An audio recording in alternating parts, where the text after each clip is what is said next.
Hey all, thanks for stopping by on this fifth and not so final episode of my COVID-19 podcast series. Today we're going to be talking to Barb, a 63-year-old woman who has quite a bit of a story. I would like to preface this episode by saying that if you or if anybody in your family is dealing with addiction at a time like this, that there are resources down below. I just wanted to get that out of the way before everything gets started.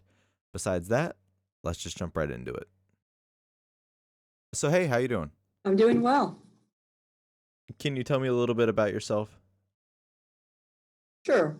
I'm Barb. I'm 63, and I work in with weather satellites. And when people ask me what I do, I say to them, "You know how you can get the weather instantly on your phone?" And they go, "Yeah." I say, "You're welcome." I have a little house. It's just me and my dog. Um, really, that's about all I got. I'm just one foot in front of the other, enjoying life. Looking forward to retirement real soon. Life is good. Okay, so speaking of retirement, how, well, I guess, so you said you were 63? 63. That's probably 64 in the fall. So how are you dealing with coronavirus? Are you staying inside? Like what? Yes, as a matter of fact, I have been actually I went into the stay-at-home configuration a little bit earlier than everyone else because I had elective surgery on February 13th. So I have been out of my house a total of 2 times since February 13th. And how are you dealing with that? I'm doing really well with that, exceptionally well with that. I am not having any problem at all with it. I think a lot of that has to do with that. I'm somewhat of an introvert. I'm to understand that the extroverts are having a horrible time with this, managing it. I I get to work from home, so that fills my day. I like to go for long walks, so I get my exercise in. I got little projects around the house that I dabble in. I love to read, and there's always stuff to watch on TV. I also think what keeps me really centered is I've taken to Zoom meetings, and they have just been a real savvy for me for with supporting people calling each other, and we can get out and look at each other, and I have lots of different ways to connect with people. In fact, I really don't like that they're calling it social distancing, because what it is it's physical distancing. It's not just a social. I'm as social as I've ever been. And I think what keeps me really centered, I'm really grateful for is, and it's 12-step recovery. And I've been in that for quite a while. And it's kind of designed for something like this. We're taught to live in the moment. And that's what I do. And it keeps me centered. I'm also now going to more meetings than ever because when we found out that we're not going to be able to meet at any of our meetings, we had to figure something else out. And we came up with this Zoom, which just took right off. I can go to meetings. It's very established. I can go to meetings all over the world, any day, anytime.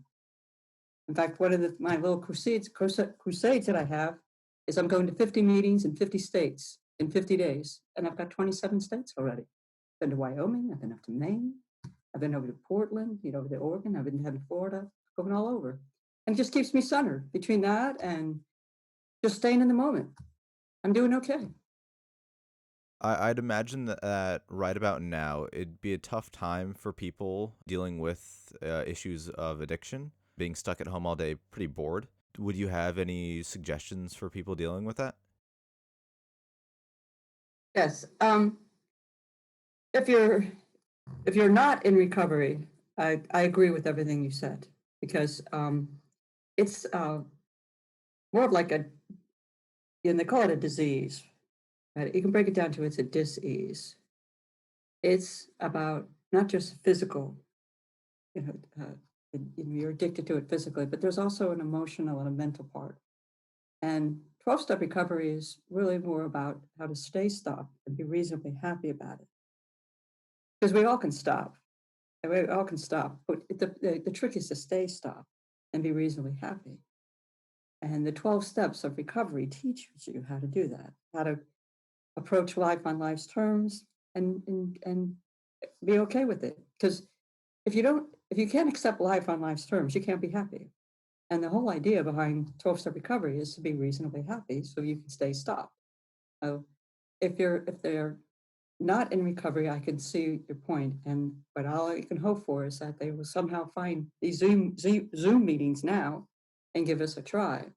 In early recovery, what you have is get a relationship with what's called the fellowship. That's the people that are in recovery, and you surround yourself with support from them, and you stay in touch with them.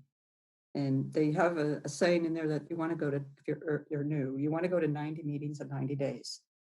And that's all about that, as human beings and habit forming creatures, if we don't do something for 90 days, we're well on our way to breaking a habit. And if we do something every day for 90 days, we're well on our way to, developing a habit. And that's what that's about, is going to a meeting every day and listening to people and getting to know others. And the fellowship is always very welcoming to the newcomer. So we call that they're the most important person in the room. And that's what I would suggest, that if anybody is really struggling, especially if you don't have this in your life or you're new to it, is keep going to meetings, go to as many as you can, and get as many phone numbers and connections with people who are in recovery as you can. And just to do everything you need, do whatever you need to do, don't use. Just don't use. That would be my advice.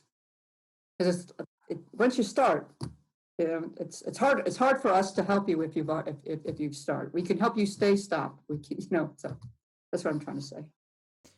If people are looking for these resources, where can they find them? It's so easy. My example, doing my crusade, I found. Let's say I want to go to Arizona. I Google AA Zoom meetings in Arizona, and a bunch of different links come up, and you just pick and choose a meeting, and you go. That easy. Google it. That's it's that easy. You have to kind of surf through there. Some of them, it's a different time zone, and they're going to have an ID, and they might want to send you to a certain place to get an ID. It's with all the bombing that's been going on, they're being a little bit more particular. But if you really want to find one, it's that easy. You just have to Google AA Zoom meeting in Maine or wherever you want to go. What if people are scared to go to a meeting? Because we had talked a little bit earlier, and like it was we had mentioned that if people don't want to go to an area where they're known, would this be a good option? It's a fantastic option for that. You go, yes, if you're from Delaware, go to a meeting in Arizona. Unless you have relatives there, then go to, Florida. Yeah. If that's what your concern is in the beginning, and it is, that's very commonplace. Because we're filled with, shame and regret, and we don't want people to know what's happening. I've been doing this a long time, and I don't know anybody who has walked into 12-step recovery and woke up that morning going, I live a really fulfilling, loving life. Let me go join 12-step recovery. It's not usually how it works. We're usually the last stop, and you're filled with a lot of guilt and remorse. So if you feel more comfortable going somewhere that you don't know anybody and you just want to start getting your feet wet and really truly be the anonymous part of a 12-step recovery, you can always go to a different state with the technology that we have now. I also kind of recommend I do recommend that maybe looking up again, Googling rehabilitation centers. They're everywhere, and looking into maybe going there. A lot of people start that way in recovery. They actually go away for a while to a rehabilitation center. They have different times. Maybe they're 10 days, 21 days, 3-month programs, or it's whatever is available. And and meetings will come into them while they're in a facility.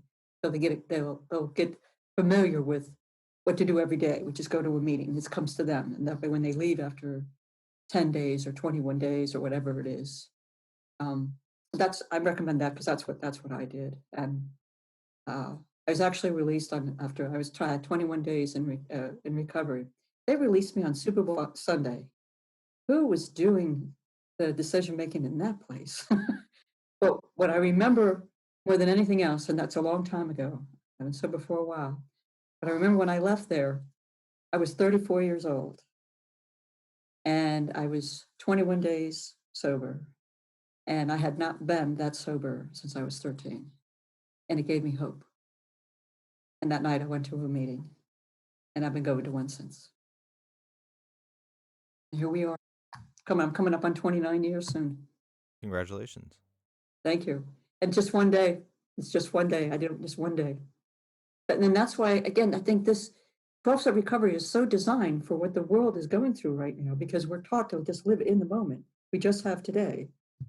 One of the things that we have is we say that yesterday's a mystery and tomorrow's yesterday's history and tomorrow's a mystery. Stay right in today. 24 hours. And that's why I can be on lockdown pretty much since February 13th. And I couldn't be happier. I just got off the phone with an old friend. We were talking back and forth, and she was telling me the same thing. She goes, "How are you doing?" I'm like, "I'm doing great." She goes, "Yeah, me too." I said, "It's because we're staying in the moment." Are there any other resources besides meetings or finding facilities where people can get help that you would suggest at a time like this? Because I'd imagine that right now going to a facility would be kind of difficult. Surprisingly, they are taking people. There's something in 12-step recovery. It's called service work, and that's where everybody has a job to do. You help out somewhere somehow, and I'm doing that right now. I was lucky enough that the service job that I have is I bring a meeting into a facility, and we weren't allowed in anymore. Because of what's going on. And lucky enough, we've designed a Zoom meeting for those groups. So I Zoom into a meeting there, and they're there, and more are being um, admitted right now. If somebody had a problem today, they could probably find some place to go, a facility. And sometimes it might be a day or two because they have, sometimes if they're full, they might not have a bed for you, but chances are pretty good that if somebody reached out today, there would be a facility to take them. And what they do is like kind of quarantine you for whatever whatever CDC is saying, but you're in a safe place, and they will take people. And if people aren't affected directly by addiction but do want to help people that are, what can they do to help? You mean like a family member or something Well, like that? that or just, somebody listening to this that's like, "Oh, hey, I want to be able to help people." What could they do to either help at a Okay. facility, just whatever. Well, you can always, if you want to do that, like go work with people at facility. That you can find out if there's opportunities to do that. I'm sure, but for the most part, I guess I'm going to have to answer that question in the general sense, and that um, it's great that if there are people out there that really want to help those that need help, and there's always a way to find out how to do that. But I have no specific um, uh, example to use, and but the way I like it, they answered is that whoever is the one who is in trouble is this is pretty much an inside job. You can come into 12-step recovery for a lot of different reasons, but the ones that do, and some are better than others, but the one that really will you know, I think is the smartest way to come in here is to know that it's your responsibility. It's that person. Um, I keep using the term, it's called an inside job. When you come in here, it's about you. It's not about anything else. And I only have my own story to tell. And when I originally came in here, I came in here because I wanted to get my folks off my back. I wanted to get my friends off my back. I wanted to get money in my pocket. I didn't have any money. Well, I guess not. I was spending it all. And I wanted to feel better. I was always feeling bad. That's what the disease does. And so that's how I got into that 21-day program. And what I found is that like about 3 or 4 months into it, I was feeling better. And my parents were applauding me, and my boss was applauding me. My friends were applauding me. And I had money in my pocket. I wasn't going to the bar every night. And I went back out. And what saved me, and it's called in recovery, having a belly full of beer and a head full of AA. And earlier, when I mentioned to you that they say to the newcomer, go to 90 meetings in 90 days, I had done that. And then when I went out that day, and it's not like I woke up planning it. It's not like I looked at my watch and said, oh, today's the day I'm going to go drinking. It doesn't like nothing like that. I just my mind, because it's the mental part of the disease. It's cunning and baffling. And I ended up I went out for lunch. I was at a place that I'd gone forever. And when she came over, I said, I'll have. I was going just for a sandwich. I wasn't going in to drink. And I went, I'll have a Bloody Mary and a beer. And I knew that was none too smart. But what happened is I had it, and that 90 days that I had took over. And I had that belly full of beer and a head full of AA. And I realized I didn't want to live this life anymore. And it wasn't about my parents, and it wasn't about my finances, and it wasn't about my health. It was because I wanted this.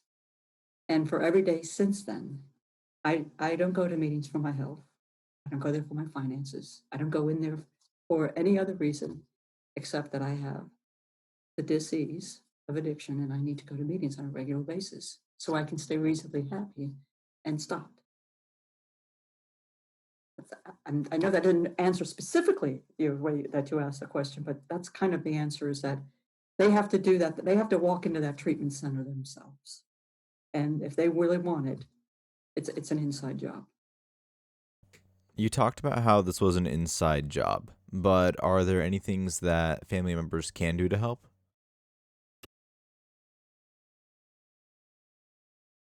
From family members, what's great about 12-step recovery, it has a lot of, lots of webs, lots branches out to a lot of different things, and there's stuff like Alateen if there's kids involved that they can go to that. There's Al-Anon.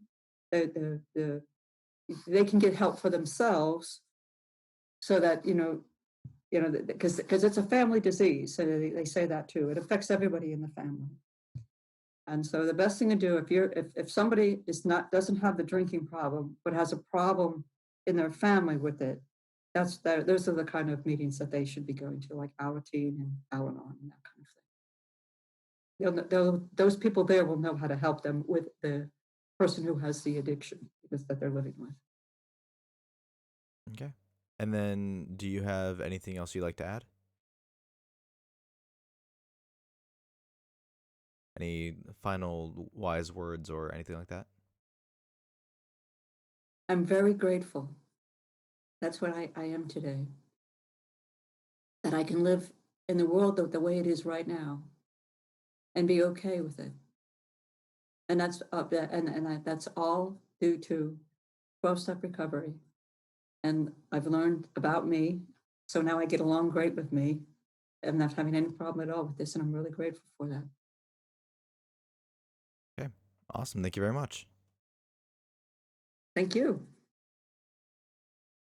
And thank you for listening. This was the 5th out of 6 now episodes in this COVID-19 podcast series. Once again, I'd like to mention that if you or a loved one are dealing with issues of alcoholism or addiction, that I will have links down below to help you get in contact with people that might be able to help. Next week, we'll have our final episode of this series, which will deal with life after COVID-19. If you enjoyed today's podcast, you can leave a like or a comment down below. Think about subscribing if you're looking for something like you heard today. Besides that, I will see you all next time. Stay safe out there.